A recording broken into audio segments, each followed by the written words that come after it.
grabar la clase. Ya hablando del México independiente, después de la consumación de la independencia, hay una pregunta que quiero hacerles. ¿Por qué se habla de la fecha del inicio de la Guerra de Independencia, como lo es el 16 de septiembre, y por qué no se hablará de la fecha de la consumación de la independencia? ¿Ustedes qué creen? ¿Por qué no se hablará de esta fecha de 1821? ¿Por qué no se celebra la fecha de la consumación de la independencia? ¿Por qué creen ustedes que sucede esto? Bueno, yo de hecho no sé ni por qué nos hacen celebrar esa fecha del 16 y bueno, quizá para mí ni siquiera, a lo mejor empezó el movimiento, pero no fue cuando realmente como usted dice, se consumó. No sé, yo también me gustaría saber por qué no nos hacen mejor hincapié en esa fecha que en la que el 16 de septiembre, no sé. Digo, está como interesante, ¿no? La pregunta. Sí, Recuerden que, y esto le hago mucho énfasis porque me parece importantísimo, eh, que nosotros que estamos o que estamos interesados o que queremos desempeñarnos en esta parte de, de las áreas sociales, de las áreas humanas, más bien dicho, de las ciencias humanas, ¿no? Recuerden que sobre un mismo tema, sobre un mismo punto, sobre un mismo objeto de estudio, vamos a tener diversos puntos de vista, diversas posibles respuestas u opiniones. Pues ya hablando un poco más dentro del conocimiento científico, diversas propuestas teóricas, ¿no? Así que ustedes dentro de su carrera van a encontrar, por ejemplo, para el proceso de enseñanza-aprendizaje, un variado número de propuestas teóricas. Y así para cualquier objeto de estudio, para cualquier tema, pues vamos a encontrar diversas opiniones, porque estamos dentro de las áreas sociales o humanas, no estamos dentro de las ciencias exactas. Recuerden muy bien esto, aquí se trata de acercarnos lo más posible a la verdad o a la realidad social que tratamos de estudiar, ¿no? Pero siempre son estos, son acercamientos, son posturas, son propuestas, ¿no? Que tienen que ver con ciertos razonamientos lógicos. En derecho, por ejemplo, decimos razonamientos lógicos jurídicos, ¿no? Pero siempre van a ser estos. Entonces, podríamos pensar, podríamos enumerar, podríamos mencionar o proponer inclusive algunas respuestas a esta pregunta. ¿Por qué no se hace tanto hincapié en la fecha de la consumación de la independencia como en el inicio, ¿no? Les dejo la pregunta ahí, vamos a ver si logramos responderla en las siguientes clases. Piénsenlo un poquito. ¿Por qué no se hace énfasis o por qué no es el festejo, ¿no? En la consumación, eh, no sé, como una carrera, ¿no? Como en el atletismo, ¿no? Se festeja la llegada a la meta y no el inicio, ¿no? Pero bueno, vamos dejando ahí la pregunta. De esto se trata siempre en estas áreas que tienen que ver con lo social, con lo humano, ¿no? De estar generando preguntas.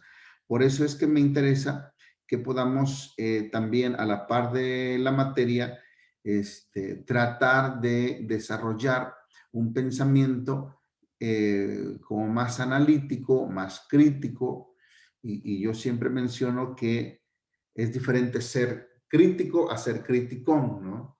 Entonces, a través del ejercicio del ensayo trataremos de desarrollar un poco un pensamiento más crítico, ¿no? Un pensamiento que genere preguntas, interrogantes, planteamientos y que trate de abordar la realidad social desde esta herramienta del conocimiento que es la pregunta. Bien, vamos a dejar ahí la pregunta. ¿Está bien, Ale? Creo que fue la que comentó. Sí, así es, sí, está bien. Vamos a dejar ahí la pregunta y vamos a ver si con el paso de las clases podemos ir encontrando una respuesta, ¿no? Bien, leo la primera diapositiva. Ya después ustedes me ayudan. El virrey Apodaca fue obligado a abandonar el país y mandando en su lugar a don Juan O'Donoghue, que fue el último rey de la Nueva España. Al llegar a Veracruz y percatarse de la realidad del país, escribió a Iturbide solicitándole una conferencia que se celebró en la ciudad de Córdoba, donde realizaron un tratado con el nombre de la ciudad, en el cual se ratificaba el plan de Iguala, es decir, se reconocía la independencia. Por fin, el 27 de septiembre de 1821, Iturbide hizo la entrada triunfal a la capital al frente del ejército trigarante, formado por 16,000 hombres, y al frente de cada división sus capitanes, entre los que figuraba Vicente Guerrero al mando de los Pintos del Sur, quienes habían luchado desde el inicio del movimiento insurgente en 1810. Desde el Palacio Nacional, Iturbide, junto con O'Donoghue y otras autoridades, apreciaron el desfile correspondiéndole al jefe del trigarante hacer la proclamación de la consumación de independencia, que en su parte final señala: ya sabéis el modo de ser libres, a vosotros toca señalar el ser felices. ¿Recuerdan ustedes?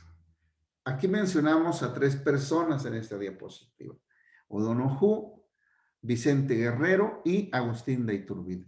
¿Recuerdan ustedes a quién se le atribuye la frase en respuesta a su padre: la patria es primero?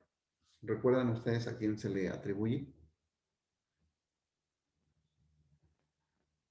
¿Alguien que me pueda decir? No, yo no. ¿No? A uno de estos 3 que acabo de mencionar, a uno de estos 3 personajes. ¿A Vicente Guerrero?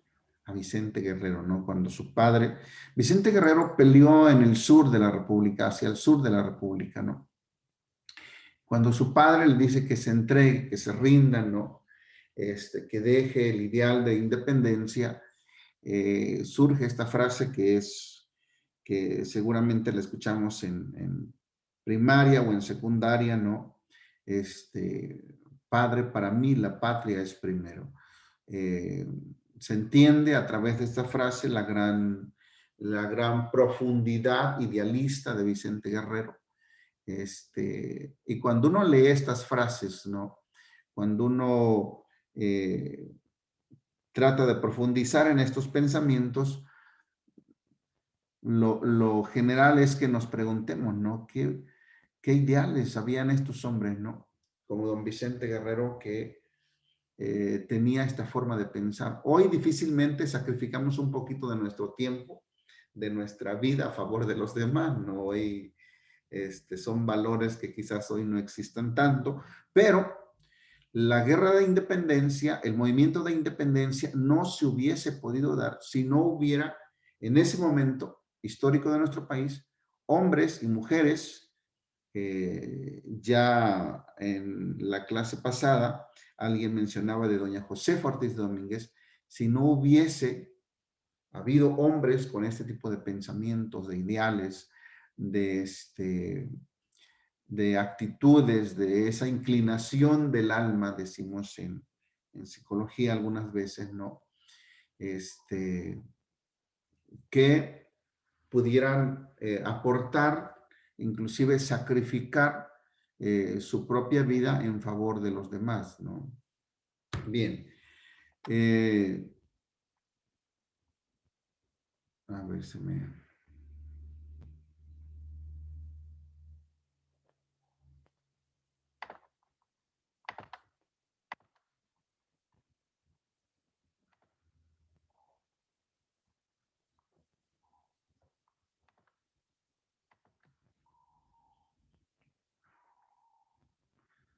me movió la pantalla y no encuentro cómo restituirla.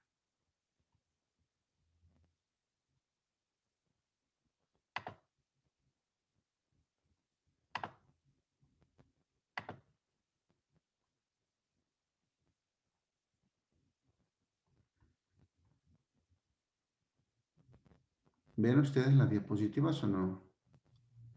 No vemos su pantalla de Classroom, Sí. pero yo creo que podría dejar de compartir y volver a compartir para que seleccione el documento de la diapositiva. Ok. Ya.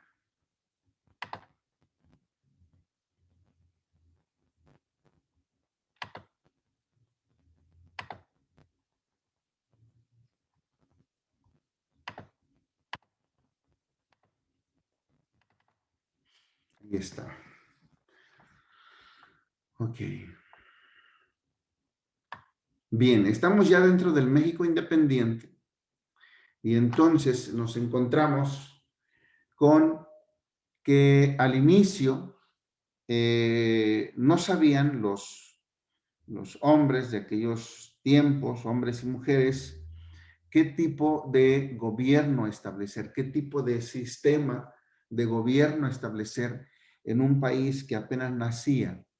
Es el año de 1821, hace pues ya 200 años, 1821, 1921, 2021, estamos cumpliendo 200 años de ser un México independiente. Y en ese momento no se podía determinar con exactitud qué tipo de gobierno se podía establecer en un país como el nuestro. Había quienes proponían que fuera un país republicano, sobre todo, como está en la diapositiva, los insurgentes pretendían un país republicano, es decir, una república, ¿no? Con ya estos principios que revisamos un poco del periodo de la Ilustración, ¿no? La democracia, la igualdad, eh, la soberanía, este tipo de principios que venían desde el periodo de la Ilustración. Y había quienes también aún pretendían depender de los reyes borbónicos, de Francia, de España, de Europa, ¿no? Había quienes proponían que tuviéramos un rey o un emperador que proviniera de aquellas familias. Y había un tercer movimiento que apoyaba a Agustín de Iturbide, ¿sí? Querían que Iturbide fuera el máximo jefe, el máximo líder en nuestro país. Alguien preguntaba en una de las clases, ¿quién nombró, ¿no? A Iturbide como emperador de México en aquellos tiempos?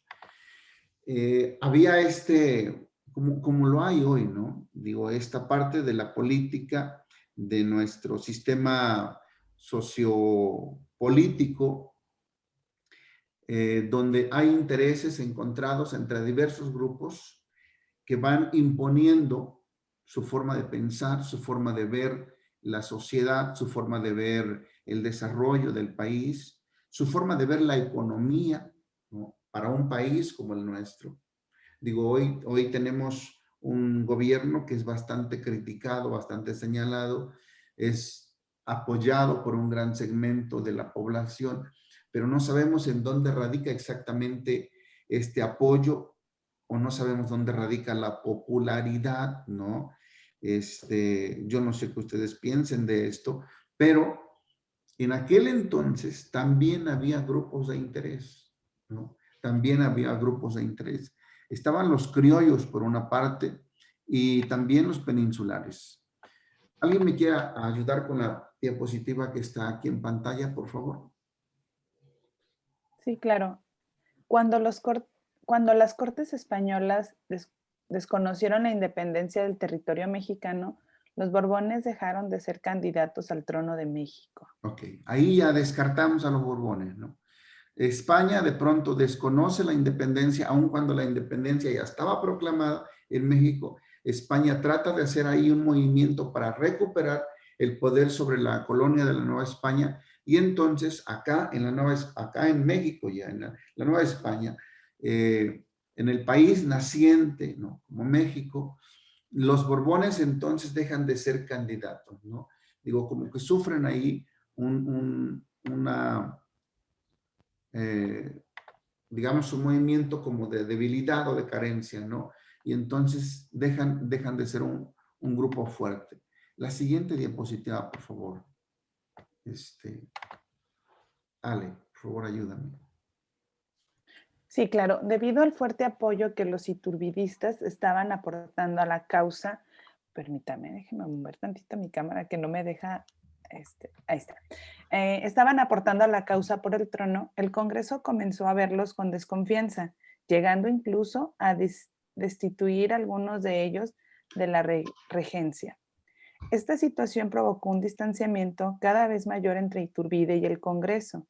Además, la solicitud del primero de mantener un ejército de 35,000 hombres fue denegada, por lo que decidió dimitir de la regencia y del puesto del generalismo. El 18 de mayo de 1822, los iturbidistas se movieron rápidamente y la misma noche de ese día se lanzaron a las calles aclamando a Agustín de Iturbide como emperador de México. El Congreso se reunió el 19 de mayo a las 7 de la mañana con la asistencia de más de 90 diputados y después de larga discusión mandó llamar a Iturbide, quien acudió al mediodía seguido por una multitud que llenó el lugar. Días, muchachas, de una gran efervescencia política, ¿no? No me puedo imaginar, yo he estado en estos grupos, bueno, hace algún tiempo no me participaba en algunos grupos, pero no me puedo imaginar la emoción, la algarabía, la efervescencia política del 18 de mayo de 1822 al siguiente día, 19 de mayo de 1822, ¿no? Iturbide renuncia. Iturbide era un hombre que, por lo que nos dice la historia, tenía un gran poder político, ¿no? Era parte de la regencia, era general, solicita que el ejército se mantenga con 35,000 hombres, cosa que le es denegada y entonces él renuncia, ¿no? Y ahí está la gente, ahí está el pueblo, ahí está la muchedumbre, ¿no? Apoyando a Agustín de Iturbide y obligando a que haya una asamblea a las 7 de la mañana del 19 de mayo de 1822, donde se le manda a llamar a Agustín de Iturbide, ¿no? Y no me puedo imaginar la efervescencia política que vivía nuestro país en ese momento, ¿no? La emoción quizás de mucha gente de sentirse libres, digo, este paso de la servidumbre, de la colonia, ¿no?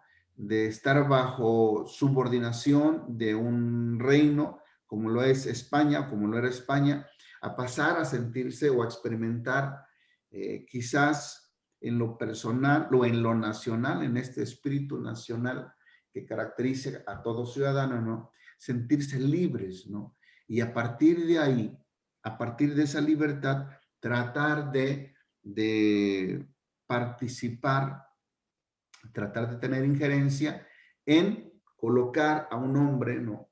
Como máximo líder de nuestro país, ¿no? Digo, yo no sé ustedes si se puedan imaginar la efervescencia política, la emoción, ¿no? Social de aquel entonces, ¿no?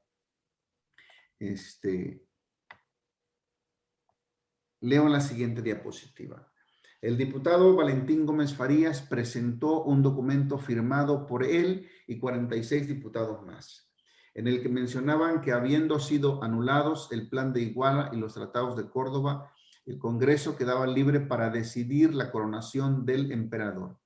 Después del debate se llevó a cabo la votación que arrojó un resultado de 67 votos a favor de la inmediata proclamación y 15 en contra. De esta forma, Iturbide fue nombrado emperador de México con la designación de Agustín I y fue coronado junto con su esposa, la emperatriz Aria Marta Huarte, en una ceremonia llena de esplendor y solemnidad en la Catedral de México el 21 de julio de 1822 y se convirtió en gobernante de un imperio que se alargaba desde California hasta el Istmo de Panamá. De esta manera, México tiene a su primer emperador. Si las cosas no hubiesen cambiado, si no hubiese habido tanto movimiento político, tanta confrontación política, hoy quizás todavía tendríamos emperadores, ¿no? Yo no sé si, digo, no sé quién está leyendo todavía a José Vasconcelos en su breve historia de México, pero José Vasconcelos pues no está muy de acuerdo en la forma y en el momento quizás, ¿no? En que se llevó a cabo el movimiento de independencia. No sé si la historia tomó el rumbo adecuado o no. Hoy somos un México independiente, muchos no creen en esta independencia que tenemos, sobre todo en la parte económica, ¿no? Pero bueno, así pasó. Así llegamos al México independiente con Agustín de Iturbide como el primer emperador de nuestro país, ¿no? Y su esposa, Aria Marta Huarte. ¿Algún comentario hasta aquí, muchachas? Porque hoy creo que hay puras damas. ¿Algún comentario? Bueno, yo, Mm, ay, perdón, No, Dani. no, no, está bien. Gracias. Yo tengo una pregunta. Como usted ve las cosas, ¿en verdad estamos mejor sin un imperio? Es una buena pregunta. Es una pregunta interesante. ¿Alguien más que ahorita retomo la pregunta? Ale? ¿Alguien más quiere hacer un comentario? Dani va a comentar algo, No, profe, yo no. ¿no? Ok. Em, es interesante la pregunta porque hoy la forma de elegir a nuestros dirigentes, yo soy reacio en llamarles gobernantes, ¿no? Dentro de mi trayecto de servidor público del 2009 hasta hace 2 años, un año, eh, siempre pensé que no se nos debería de llamar gobernantes o autoridad, ¿no? Sino más bien servidores públicos. Pero es interesante la pregunta que hace Ale, porque la forma de elegir a nuestros dirigentes, a quienes estarán en el servicio público desde el presidente de la República hacia abajo, ¿no? Sobre todo los gobernadores, los presidentes municipales, ¿no? A mí me parece que se ha viciado mucho, que se ha contaminado mucho. Hay demasiados intereses personales de pequeños grupos, ¿no? Y esta parte del bien común, del bien social, fíjese, estamos en el 2021 y estamos hablando de que en ese momento, 1821, no encontraban la forma, no tenían claro hacia dónde dirigirse como país, como nación, pero o sea, a 200 años y creo que todavía no hemos encontrado la forma. Es decir, creo que en esta parte político-social no hemos madurado todavía para encontrar como la vía, la forma, el camino de elegir de manera adecuada y de encontrar a los hombres y mujeres adecuados que sean los encargados de la toma de decisiones más importantes de nuestro país, ¿no? Si nosotros nos ponemos a recordar, digamos, los 5 inmediatos anteriores presidentes de nuestro país, ¿no? Incluyendo al actual, nos quedamos, o por lo menos, digo, no sé ustedes, yo me quedo con la sensación de no saber, ¿no? Cómo elegir al hombre o a la mujer correcta, ¿no? No saber si es mejor tener un presidente en un país republicano, democrático, o que si sería mejor un imperio, ¿no? Digo, de pronto, yo lo he pensado así, sí, a lo mejor sería mejor tener un imperio si quien fuera el máximo líder, ¿no? El emperador, fuera un hombre de grandes aptitudes, de grandes virtudes, ¿no? De grandes principios, quizás en ese momento tan temprano de nuestra independencia, todavía con muchos resabios, con muchos recelos, con muchos resentimientos, con muchos enojos, odios, ¿no? Digo, una guerra no ha de ser nada fácil de vivir, ni tampoco nada fácil de olvidar o de recordar, ¿no? Pero no sé si en este momento ser un imperio a 200 años, ya hubiéramos madurado muchas otras cosas, ¿no? Que quizá no hemos encontrado como país republicano, ¿no? Ale, no sé, la verdad no sabría si es mejor a estas alturas tener un imperio o una república como lo somos ahora, ¿no? Sí, la verdad también me he puesto a pensar en eso y sí, sí, ahorita que hablaba de eso dije, bueno, ¿qué será mejor, no? Digo, no sé, en aquel tiempo quizá no era la misma problemática que tenemos en la actualidad, pero, y quizá funcionó en ese tiempo, pero quizás sí ese imperio era un poquito más fuerte, un poquito más am, legal o no sé, se me fue la palabra, pero quizá en este momento fuera algo que funcione. Digo, no sé, la democracia se ha dispersado tanto, ¿no? Hoy parece que podemos nosotros eh, manifestar o expresar, ¿no? Más allá de nuestras ideas, expresar adjetivos calificativos, ¿no?